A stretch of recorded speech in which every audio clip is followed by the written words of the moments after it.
नमस्कार, स्वागत है आप सभी का मालवी एकेडमी के इस ऑनलाइन लर्निंग प्लेटफॉर्म पे। बच्चों, आज मैं इस वीडियो में आपसे बात करने वाला हूं दिल्ली यूनिवर्सिटी के अलग अलग कोर्सेज की क्या एलिजिबिलिटी क्राइटेरिया है, उसमें नंबर ऑफ सीट्स कितनी है और किस कॉलेज में कितनी सीट्स हैं। वो सारी बातें आज मैं इस वीडियो में आपसे करने वाला हूं, जिसमें मैं बीए, बीएससी और बीकॉम तीनों सेक्टर को मैं इसी वीडियो में कवर करूंगा।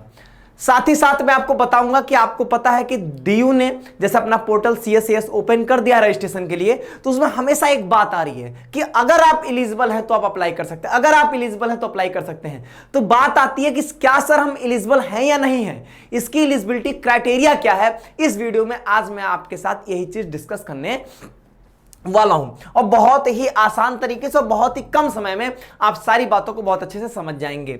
उसके लिए सबसे पहले मैं आपके सामने कुछ 4 मेजर पॉइंट्स रखना चाहता हूं कि CSAS पोर्टल पे रजिस्ट्रेशन के लिए कौन कौन से लोग जो होंगे वो एलिजिबल होंगे। देन उसके बाद हम लोग अलग अलग प्रोग्राम्स की भी बात करेंगे कि बीए के इस प्रोग्राम के लिए कौन एलिजिबल है, बीएससी के इस प्रोग्राम के लिए एलिजिबल कौन है और उस प्रोग्राम में कौन कौन से कॉलेज सीट ऑफर करते हैं और कितने सीट ऑफर करते हैं। पूरी बात मैं इस वीडियो में आपके साथ करने वाला हूं। अब यहां पर अगर मैं शुरुआत करूं तो आपके सामने टोटल 4 पॉइंट्स आते हैं। सबसे पहले इनकी जो एलिजिबिलिटी रिक्वायरमेंट है वो ये है कि आप क्लास 12th पास होने चाहिए। सबसे पहली रिक्वायरमेंट ये है, ठीक है। कोई भी परसेंटेज की रिक्वायरमेंट नहीं है, बस इनकी ये है कि आप हर एक सब्जेक्ट में पास होना आपका जरूरी है और ओवरऑल भी आपका पास होना जरूरी है। बाकी इनका कोई भी परसेंटेज की रिक्वायरमेंट नहीं है कि आपको 50, 55, 45, 40% चाहिए, ऐसा कोई भी इनकी रिक्वायरमेंट नहीं है।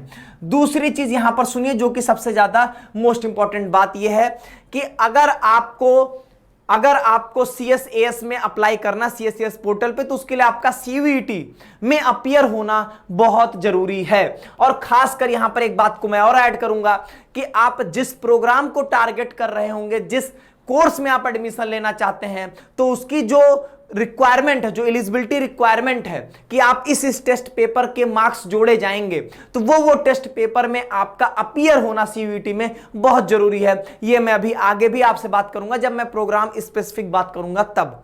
तीसरी बात यहां पर क्या कही जा रही है, कही जा रही है कि candidate must have appeared in the CVT in only दो सब्जेक्ट इन विच सी या he has passed the class 12th। इसका मतलब यह होगा कि आप CVT में उन्हीं पेपर्स में अपीयर हुए हों जो पेपर्स आपने क्लास 12th में पास किया हो, जो पेपर्स आपने क्लास 12th में भी पढ़ा हो। यह सिर्फ डीयू के लिए बात हो रही, इस बात का विशेष ध्यान दीजिएगा। इनका कहने का यह मतलब है कि आप ने मान लीजिए कि आपने क्लास 12th में, मान लीजिए आपका 12th में सब्जेक्ट था फिजिक्स, केमिस्ट्री, मैथ्स, आपने CUET में जो है सपोज करिए आपने पेपर दे दिया हिस्ट्री, जियोग्राफी, पॉलिटिकल साइंस।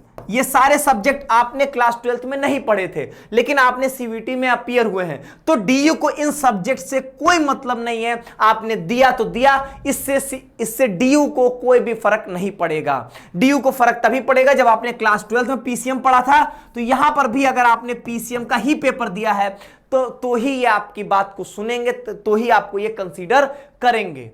यहां पर एक प्रश्न उठता है, क्या सर इसका मतलब चेंज ऑफ स्ट्रीम पॉसिबल नहीं है? क्या हम अपना स्ट्रीम नहीं चेंज कर सकते हैं? ऐसा बिल्कुल भी नहीं है। आप अपना स्ट्रीम चेंज कर सकते हो। अगर आप क्लास 12th साइंस से थे तो आप आगे यहां पर यूजी जो है वो आर्ट्स बैकग्राउंड से कर सकते हैं।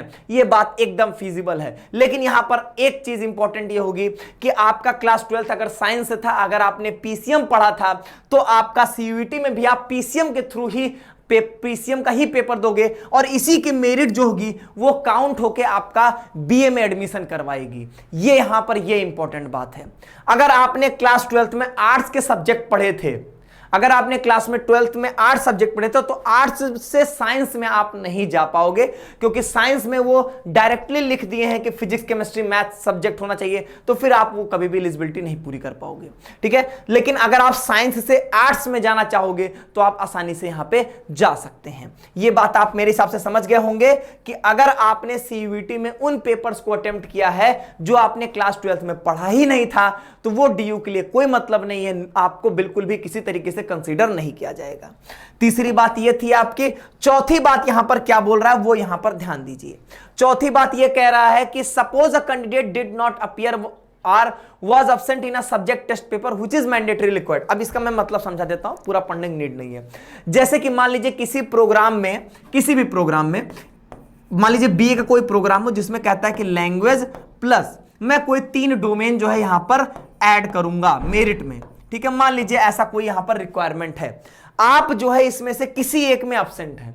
मान लेते हैं कि आपने 3 में से किसी एक डोमेन का आपने पेपर जो है वो नहीं दिया, तो आप ये कहोगे कि मैं बाकियों में इतना अच्छा परफॉर्म किया हूं कि मेरा उससे कोई मतलब नहीं, एक में एब्सेंट भी हूं तो मेरा काम चल जाएगा। तो ऐसा बिल्कुल भी नहीं है। अगर आप किसी भी एक सब्जेक्ट या एक टेस्ट पेपर में आप एब्सेंट हैं तो डीयू आपको कंसीडर नहीं करेगी, आप एलिजिबल नहीं माने जाएंगे। भले आप बाकी सभी में फुल स्कोर कर ले जाइए, लेकिन उसके बावजूद आपको कंसीडर नहीं किया जाएगा। इस बात का भी आपको ध्यान देना है, ठीक है। वैसे इस बात का भी कोई सेंस नहीं होगा। अगर आप एक टेस्ट पेपर में एब्सेंट है तो मेरिट में इतना फर्क आ जाएगा कि आप कंसीडर किए भी जाते तो उससे कोई आपको फर्क नहीं पड़ता। अब यहां पर बात आती है, ये तो हो गई इनकी कुछ कॉमन एलिजिबिलिटी CSAS पोर्टल पे रजिस्ट्रेशन करने के लिए। इसके अलावा कोई एलिजिबिलिटी रिक्वायरमेंट की जरूरत नहीं है। अब यहां पर बात आती है कि एलिजिबिलिटी रिक्वायरमेंट प्रोग्राम वाइज अलग अलग कैसे हैं। वहां पर एलिजिबिलिटी रिक्वायरमेंट का मतलब यह होगा कि इस प्रोग्राम में अगर आप एडमिशन लेना चाहोगे तो वो मेरिट में किस किस टेस्ट पेपर को काउंट करने वाले हैं, वो मेरिट कैसे बनाएंगे, वो इंपॉर्टेंट है। क्योंकि यहां पर इन्होंने जैसे लिखा कि यहां पर required for meeting the eligibility requirement of the particular programme, तो कौन कौन से टेस्ट पेपर आपके उस प्रोग्राम के लिए रिक्वायर्ड हैं, यही मैं आपको बताने वाला हूं। अगर उसको आपने सीयूईटी में दिया है तो आप एलिजिबल हैं और आप जाके CSAS पोर्टल पे रजिस्ट्रेशन कर सकते हैं। लेकिन अगर उन टेस्ट पेपर्स को आपने नहीं दिया जो मैं आपको बताऊंगा तो आप वहां पर एलिजिबल नहीं होंगे और आप जो है वो CSAS पोर्टल पे रजिस्ट्रेशन करने का कोई भी मतलब आपका नहीं होगा, ठीक है। अब यहां पर आइए, इसका आंसर आपको कैसे मिलेगा, और बहुत आसान तरीके से। किसी भी पर्टिकुलर प्रोग्राम की क्या टेस्ट पेपर रिक्वायरमेंट थी, मतलब वो किन किन टेस्ट पेपर्स में आपको अटेम्प्ट होना देखना चाहते थे, साथ ही साथ कौन कौन से कॉलेजेस वो प्रोग्राम्स ऑफर करते हैं और कितनी सीट्स के साथ ऑफर करते हैं, ये सारी चीजें एक जगह पर मिल जाएगी। बिल्कुल भी इसमें परेशान होने वाली कोई नीड नहीं पड़ती, बहुत आसानी से आप यहां पर जान सकते हो। सबसे पहले मैं 2 तरीके से इसका आपको यहां पर आंसर करने वाला हूं। 2 तरीके से आप खुद से किसी भी प्रोग्राम का सारी चीजें देख जाओगे, बस मैं आपको चीजें को समझा देता हूं, यहां पर ध्यान से सुनना। सबसे पहला होगा, आप यहां पर वेबसाइट पे आ जाओ। मैं आपको कम समय में ज्यादा चीजें बताने के प्रयास में हूं, नहीं तो अगर मैं एक एक प्रोग्राम को अलग अलग डिवाइड करके आपको बताने जाऊंगा तो मेरे हिसाब से कम 2 घंटे की वीडियो जाएगी और वो आप पसंद भी नहीं करोगे। सबसे पहली चीज आपकी वेबसाइट है admission.uod.ac.in। वेबसाइट क्या है आपकी? admission.uod.ac.in। इस वेबसाइट पे आ जाओगे आप, यहां पर आप चले जाना यूजी एडमिशन में, आप यूजी प्रोग्राम में ही जा रहे हो। अब यहां पर आपको सेलेक्ट क्या करना है, eligibility and seat matrix. Eligibility and seat matrix पे जैसे ही आप सेलेक्ट करोगे तो यहां आपके सामने आ जाएगा bachelor of arts, bachelor of science, bachelor of commerce. मतलब आप जिस भी प्रोग्राम के लिए जाना चाहते हो, आप बीए करना चाहते हो, आप बीएससी करना चाहते हो, आप बीकॉम करना चाहते हो, आप करना क्या चाहते हो उस चीज को आप क्लियर कर लीजिए। आप जैसे आप बैचलर ऑफ आर्ट्स में जाओगे तो बैचलर ऑफ आर्ट्स में आपके सामने सारे प्रोग्राम्स यहां पर ओपन होकर आ जाएंगे, ठीक है। अच्छा, इससे पहले यहां पर एक बात को समझना जरूरी है, उसको मैं पहले बता देता हूं। कम से कम आपने पेपर दे लिया, ये सब बातें पहले भी बताई गई हमारे वीडियोस में, लेकिन अगर आप नहीं जानते तो एक बार और सुन लो। आपको पता है कि आपका पेपर कैसे हुआ है, लैंग्वेज हुआ है, डोमेन का पेपर हुआ है और जनरल टेस्ट हुआ है। 3 प्रकार के पेपर्स हुए हैं। डीयू का थोड़ा सा यहां पर कंडीशन अलग थी। डीयू ने क्या किया है, लैंग्वेज को लिस्ट ए में रखा है। अगर कहीं पर भी लिस्ट ए लिखा मिलेगा इसका मतलब हो जाएगा वो लैंग्वेज की बात कर रहा है। तो लिस्ट ए में आपके इतने सारे लैंग्वेजेस हैं, ध्यान से देख लीजिएगा। इसके बाद जो लिस्ट बी है, लिस्ट बी को इन्होंने 2 पार्ट में डिवाइड किया, B1 और B2 में। ये सारे आपके डोमेन सब्जेक्ट हैं। टोटल आपके यहां पर 27 डोमेन सब्जेक्ट को 2 पार्ट में डिवाइड किया गया है, एक B1 लिस्ट और एक B2 लिस्ट। तो कहीं से भी लिखा जाएगा कि कोई 2 सब्जेक्ट B1 लिस्ट से, कोई एक सब्जेक्ट B2 लिस्ट से, इसका मतलब क्या होगा, B1 लिस्ट 18 में से कोई 2 और B2 में से कोई एक, तो मतलब इस 9 में से कोई एक। इस टाइप की बात अगर लिखी जाएगी तो आप समझ जाइएगा कि अगर लिस्ट ए लिखेगा मतलब वो लैंग्वेज की बात कर रहा है, अगर लिस्ट B1 B2 की बात करेगा मतलब वो डोमेन सब्जेक्ट को 2 पार्ट में डिवाइड किया है। सारे मेजर सब्जेक्ट आपके B1 में है, B2 में आपके कुछ सब्जेक्ट ही यहां पर मौजूद हैं। ठीक है, इस बात को समझिएगा। इसके अलावा इन्होंने जनरल टेस्ट को कंसीडर नहीं किया हुआ है, इस बात को भी आप समझ जाइएगा। जनरल टेस्ट को इन्होंने कंसीडर नहीं किया, सिर्फ लैंग्वेज और डोमेन। बाकी डीयू में जनरल टेस्ट का कोई भी कॉन्सेप्ट नहीं है। तो आपने जनरल टेस्ट दिया होगा तो डीयू के लिए तो कोई सेंस नहीं बनेगा, बाकी यूनिवर्सिटी के लिए तो सेंस बनेगा। अब मान लीजिए मैं बैचलर ऑफ आर्ट्स में आ जाता हूं। अब यहां पर हमको यह देखना पड़ेगा कि हम यहां पर जो टेस्ट पेपर्स में अपीयर हुए हैं, क्या उन सभी टेस्ट पेपर जो हम टेस्ट पेपर में अपीयर हुए हैं, क्या वो टेस्ट पेपर हमारे किस किस प्रोग्राम की एलिजिबिलिटी को फुलफिल करता है। अब यहां पर ध्यान से सुनिए, जैसे आप किसी पर्टिकुलर का चेक करना चाहें, मैं ये कहूंगा कि आप सभी का चेक करिएगा, ठीक है। कुछ करना नहीं, बस क्लिक करते जाएंगे, देखते जाएंगे और नोट करते जाइएगा क्या मैं एलिजिबल हूं या नहीं हूं, ठीक है। बाकी जब ये फॉर्म भरा जा रहा था तब भी ये सब सारी बातें हमने मेंशन की हुई थी, लेकिन यहां पर अब अगर आप अभी तक नहीं जानते तो फिर से जान लो। यहां पे जैसे मान लीजिए ये हुआ कि मुझे बीए ऑनर्स हिस्ट्री करना है, आप सबकी चेक करोगे, लेकिन मैं एग्जांपल लेके 2-4 को आपको समझा देता हूं। ऐसे ही बीएससी समझा दूंगा, ऐसे बीकॉम समझा दूंगा और उसके बाद आपका ये खत्म हो जाएगा। इसका एक और तरीका है, एक तो यहां से है और दूसरा तरीका भी मैं आपको और दिखाता हूं। देखिए यहां पे बीए ऑनर्स हिस्ट्री पे जैसे ही मैंने यहां पे क्लिक किया, अब देखिए यहां पे सारी बातें आपके सामने ओपन होकर आ जाएंगी। सबसे पहले यहां पर देखो आपकी प्रोग्राम स्पेसिफिक एलिजिबिलिटी क्या है, बीए ऑनर्स हिस्ट्री क्या चाहता है, आप किस किस टेस्ट पेपर में अपीयर हुए हों और किस किस टेस्ट पेपर के मेरिट को काउंट करेगा, यहां पर स्पष्ट कर दिया इसने। देखो क्या लिखा, any one language from the list A, मतलब अभी बताया ना मैंने, लिस्ट ए में सारी लैंग्वेजेस हैं, तो कोई एक लैंग्वेज आपको वहां से ले लेनी है। मोस्टली हिंदी या इंग्लिश वाले बच्चे होंगे तो हिंदी या इंग्लिश में से कोई एक ले लेंगे। अब कोई कहेगा सर हम हिंदी और इंग्लिश दोनों दिए हैं, तो जो आपका बेस्ट होगा वो ले लिया जाएगा। आगे, any 2 subject from the list B1, आपके जो लिस्ट B1 है, बताया ना मैंने ना कि आपके 27 डोमेन को 2 पार्ट में 18 और 9 में डिवाइड किया गया। 18 लिस्ट B1 में है और 9 आपके B2 में है, तो वही कह रहा कोई 2 सब्जेक्ट लिस्ट B1 से ले लो। आप कहोगे सर मैंने B1 से 4 सब्जेक्ट के पेपर दे दिए हैं, तो कोई भी 2 बेस्ट, जो आपका 2 बेस्ट होगा वो आप ले सकते हैं, कोई इशू नहीं है, ठीक है। तो any 2 subject from the list B1, any 1 subject either from B1 और B2। एक चीज का और ध्यान लेकिन दीजिएगा, इसीलिए मैंने वो 4 एलिजिबिलिटी पहले ही बता दिया है। Any 2 subject from the list B1 मतलब वही सब्जेक्ट जो 12th में पढ़े हो, ऐसा नहीं 12th में पढ़े ही नहीं लेकिन यहां पर पेपर दे दिए, उसका कोई सेंस नहीं बनेगा। अब देखिए यहां पे क्या हुआ, 2 सब्जेक्ट आपके B1 से, 1 सब्जेक्ट B1 या B2 से। इसका मतलब ये हो गया इसके क्या क्या पॉसिबिलिटीज बनेंगे, उन पॉसिबिलिटीज को भी ध्यान से सुनिएगा, ध्यान से सुनिएगा। यहां पर क्या कह रहा है, एनी 1 सब्जेक्ट फ्रॉम B1 या B2। इसका मतलब यहां पर ऑप्शंस ये बनेंगे, या तो तीनों आपके B1 से आ जाएं, या तो आपका 2 B1 से आ जाए और एक आपका यहां पे B2 से आ जाए। ये आपके 2 ऑप्शंस बनेंगे कि तीनों सब्जेक्ट आपके B1 लिस्ट से हो, या 2 सब्जेक्ट B1 से हो, 1 सब्जेक्ट B2 से हो। तो दोनों में से कोई एक चीज होगी तो चल जाए, क्योंकि यहां पे देखो क्या लिखा, आइदर B1 और B2। इसका मतलब यही होगा यहां पे। अच्छा, यहां पे आगे क्या लिख रहा है, merit will be based on the CUET score obtained from the above mentioned combination of the subject. अब ये जो कॉम्बिनेशन है, अब ये कॉम्बिनेशन क्या बनेगा कि 1 लैंग्वेज प्लस 3 डोमेन ले लो B1 लिस्ट वाले, या 1 लैंग्वेज 2 डोमेन B1 से 1 डोमेन B2 से।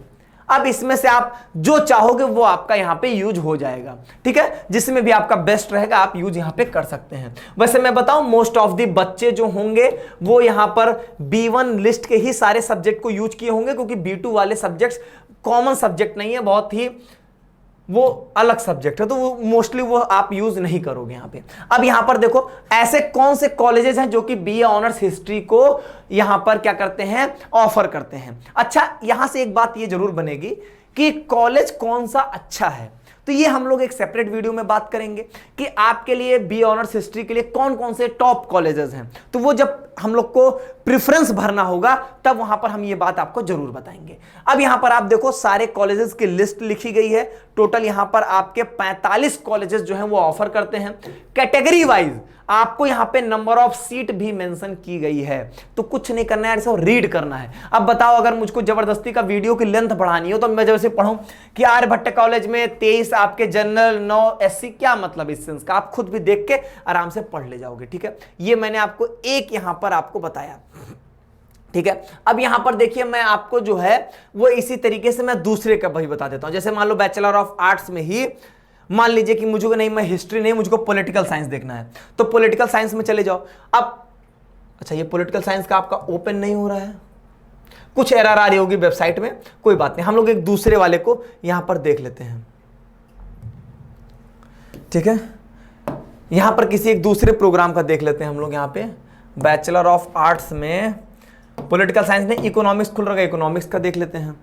ठीक है, अब यहां पर देखो एक चीज मैं बता दूं, बीए के मोस्ट ऑफ द प्रोग्राम्स में यही है कि एक लैंग्वेज और 3 डोमेन आपकी बात करेगा, और 3 डोमेन में से 2 डोमेन B1 से, 1 डोमेन आपका B1 या B2 से, ऐसे मोस्ट ऑफ द बातें। लेकिन कुछ कुछ पर्टिकुलर प्रोग्राम्स में अलग अलग क्राइटेरिया, जैसे इकोनॉमिक्स में आपको अलग क्राइटेरिया मिलेगी, ध्यान से देखना। यहां पे इकोनॉमिक्स में क्या कहता है, कोई भी लैंग्वेज लिस्ट ए से, तो कोई एक लैंग्वेज आपको लिस्ट ए से ले लेना है।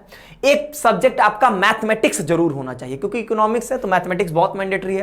तो इसका मतलब है कि अगर आपको बीए ऑनर्स इकोनॉमिक्स करना है तो आप मैथ्स के पेपर में जरूर अटेम्प्ट किए हो सीयूईटी में, और मैथ्स आपका क्लास 12th में भी होना चाहिए, सीधी सी बात है। जो पेपर आप सीयूईटी में अपीयर हो रहे हो वो 12th में पढ़ा होना जरूरी है। तो अगर आप सीयूईटी में मैथ्स में अपीयर होगे तभी इस प्रोग्राम के लिए एलिजिबल होगे, और अगर सीयूईटी में अपीयर हो रहे हो तो आपका 12th में भी होना बहुत जरूरी है। Any 2 subject out of which 1 should be from the B1। अब इसके बाद क्या कह रहा है, कह रहा है कि यहां पर आप एक तो मैथमेटिक्स लोगे ही लोगे, इसके बाद 2 सब्जेक्ट आपको और लेना। मैंने क्या बोला, मोस्ट ऑफ दी में यही है, एक लैंग्वेज और 3 डोमेन।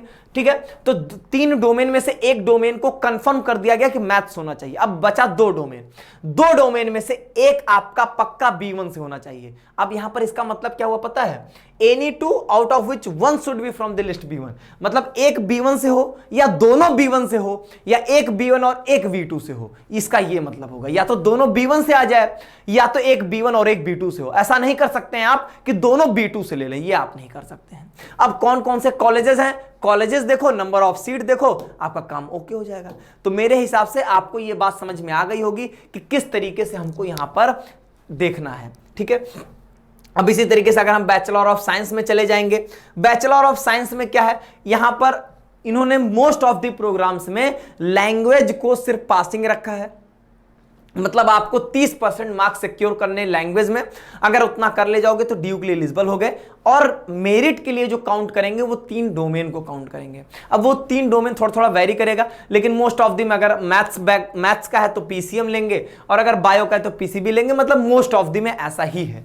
ठीक है, अब यहां पर अगर मैं बात करूं जैसे बीएससी ऑनर्स केमिस्ट्री के लिए, तो बीएससी ऑनर्स केमिस्ट्री के लिए इन्होंने क्या बोला है, फिजिक्स केमिस्ट्री और मैथ्स का मार्क्स ये जोड़ेंगे। इसका मतलब बायोलॉजी वाला बच्चा बीएससी ऑनर्स केमिस्ट्री नहीं कर सकता है, कहां से, डीयू से। ठीक है, तो फिजिक्स केमिस्ट्री और मैथ्स का मार्क्स यहां पर ये जोड़ेंगे, और 30 मार्क्स 30% आपका यहां पर किसी भी एक लैंग्वेज में होना चाहिए। अब ऐसे ही मान लीजिए, तो बहुत सिंपल हो गया।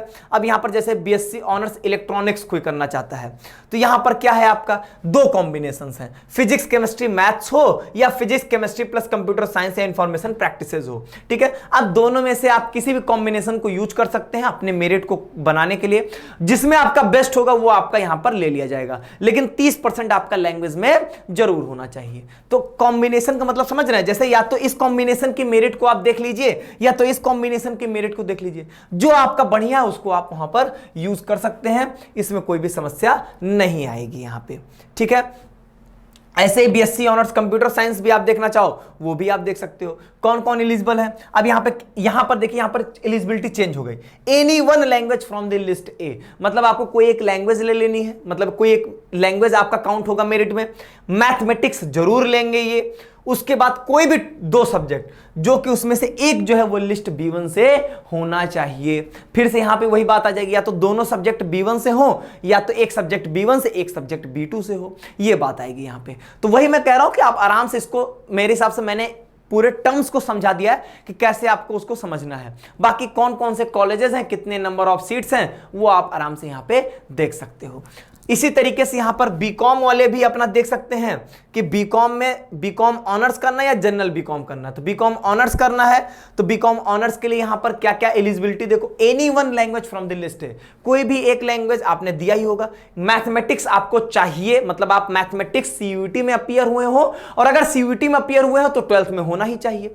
और कोई भी 2 subject from which of which at least 1 from the B1। मतलब क्या हो गया इसका कि इस मैथ के अलावा 2 सब्जेक्ट और आप चाहिए, लेकिन उन दो सब्जेक्ट में या तो दोनों B1 से हो या तो एक B1 से एक B2 से हो, इसका ये मतलब आएगा यहां पर। ठीक है, दोनों B2 से आप नहीं ले सकते हो। दूसरा कॉम्बिनेशन क्या है, कोई भी एक लैंग्वेज ले लो लिस्ट ए से, अकाउंटेंसी हो, जैसे वहां पे मैथ्स है वैसे यहां पे अकाउंटेंसी। इसका मतलब इन्होंने क्या किया, 12th में जो साइंस बैकग्राउंड से हैं और 12th में जो कॉमर्स बैकग्राउंड से हैं, दोनों लोग बीकॉम कर सकते हैं, लेकिन आर्ट्स वाला बीकॉम में नहीं जा सकता है, डीयू में। ठीक है, अब accountancy plus any two subject out of which at least one should be from the list B1। इसका भी वही मतलब हो गया कि एक लैंग्वेज एक अकाउंटेंसी, अब 3 सब्जेक्ट में एक अकाउंटेंसी कंफर्म करते हैं, 2 बच्चे, दोनों या तो B1 से हो या तो एक B1 से एक B2 से हो। ठीक है, ये बात यहां पर आ जाएगी। ठीक है, और मेरिट इस तरीके से यहां पर आपके काउंट होगी। बीकॉम कौन कौन ऑफर करता है, तो बहुत सारे कॉलेजेस हैं आपके, जो 55 कॉलेजेस जो कि बीकॉम ऑनर्स ऑफर करते हैं, और कितनी नंबर ऑफ सीट है वो एकदम यहां पर क्लियरली मेंशन्ड है। इसका एक तरीका और भी है बच्चों, एक तरीका और भी है, मैं उसको दिखा देता हूं आपको। वो यहां पर है कि ये जो पीडीएफ है, ये पीडीएफ में आपको डिस्क्रिप्शन बॉक्स में डाल दूंगा, डिस्क्रिप्शन बॉक्स में देख सकोगे। तो यहां पर देखो, यहां पर भी पूरी एलिजिबिलिटी बहुत अच्छे से मेंशन की गई है। यहां पर भी देखो, इन्होंने सबसे पहले बता दिया कि लिस्ट ए क्या है, तो लिस्ट ए में हमारी सारी लैंग्वेजेस आएंगे। लिस्ट बी क्या है, B1 और B2 में 18 और प्लस 9 जो इनके वही है, तो इस बात को मेंशन किया। अब यहां पर आपका चालू हो जाएगी कहानी। सबसे पहले यहां पे बीए प्रोग्राम्स यहां पे शुरू हुआ, तो बीए में कौन कौन सा प्रोग्राम है, तो एकदम सीरियल वाइज वही सारी बातें जो वेबसाइट पे लिखी गई है, वही सारी बातें हैं, कोई नई बात नहीं है यहां पे। ठीक है, और जहां पर 2 कॉम्बिनेशन की बात हो रही, वहां पर यही मतलब है जो मेरिट आपके बेस्ट होगी। ठीक है, हां एक बात का यहां पर याद रखेंगे, कुछ कुछ स्पेसिफिक प्रोग्राम्स में इन्होंने एक बात यहां पर मेंशन किया है कि जैसे कि मान लीजिए कि यहां पर दूसरा कॉम्बिनेशन इन्होंने यहां पे लिखा है, जैसे कि merit will be based on this candidate who opted for the combination 2 for will be consider only if. देखिए यहां पे जैसे क्या है, जैसे कुछ कुछ प्रोग्राम, जैसे बी ऑनर्स अरेबिक है, तो जो अरेबिक में एग्जाम दिया होगा उसको ये प्रायोरिटी देंगे। जैसे बी ऑनर्स पंजाबी है, जिन्होंने पंजाबी का एग्जाम दिया होगा, पंजाबी लैंग्वेज का एग्जाम दिया होगा सीयूईटी में, उनको ये प्रायोरिटी देंगे। वही बात इन्होंने यहां पर मेंशन किया है। ठीक है, कौन सा कॉलेज ऑफर करता है, कितनी सीट है, एकदम क्लियरली लिखा है। इसी तरीके से आप आगे बढ़ते जाओगे, सारे बीए के सारे प्रोग्राम्स, ऐसे ही सारे बीएससी के प्रोग्राम्स एकदम क्लियरली लिखे गए हैं। तो इसलिए आप चाहोगे जिस प्रोग्राम को, जैसे आपको जो बातें समझनी थी वो बातें मैंने समझा दिया, अब आप जिस प्रोग्राम को चाहो उसको पढ़ लो यहां पे, और जितने आप मैक्सिमम प्रोग्राम में एलिजिबल हो उस प्रोग्राम को आप सीएससीएस पोर्ट, मतलब जब आपके लिए सेकेंड फेज चालू होगा काउंसलिंग का, मतलब डीयू के, जिसमें आप प्रोग्राम्स और कॉलेजेस को फिल करोगे, तो वहां पर आप जो है मैक्सिमम प्रोग्राम्स में जरूर अप्लाई करिएगा। अभी आपको सीएससीएस पोर्टल में सिर्फ रजिस्ट्रेशन करना है, जिसका प्रोसेस ऑलरेडी चैनल पे बताया जा चुका है। तो मेरे से आपको एलिजिबिलिटी रिक्वायरमेंट की सारी बातें कंप्लीटली क्लियर हो गई होंगी, नंबर ऑफ सीट, कॉलेजेस, सब कुछ क्लियर हो गए होंगे। तो एक बार बैठिएगा, इस पीडीएफ को देख लीजिएगा, और जो वेबसाइट मैंने बताया उस वेबसाइट के थ्रू देख लीजिएगा। ये पीडीएफ मैं अभी आपको डिस्क्रिप्शन बॉक्स में डाल देता हूं। तो अगर आपको और जो समस्या हो उसको कमेंट बॉक्स में बताइए, किस टॉपिक पे आपको और दिक्कत हो रही है उन टॉपिक्स को बताइएगा, मैं कमेंट में बताएंगे, मैं उन पे वीडियोस आपके लिए प्रोवाइड कर दूंगा। बहुत बहुत धन्यवाद आप सभी का।